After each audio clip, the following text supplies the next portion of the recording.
দর্শক দেখতে পাচ্ছেন, এটাই মূলত হচ্ছে বাগান। আমি সম্পূর্ণ বাগানটা ঘুরে ঘুরে দেখাবো।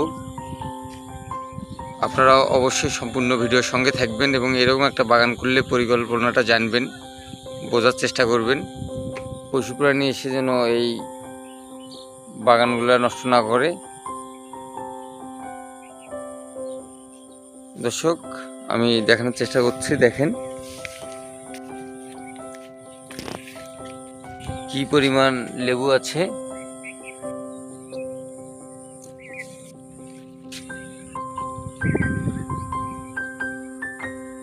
প্রচুর লেবু আছে দর্শক।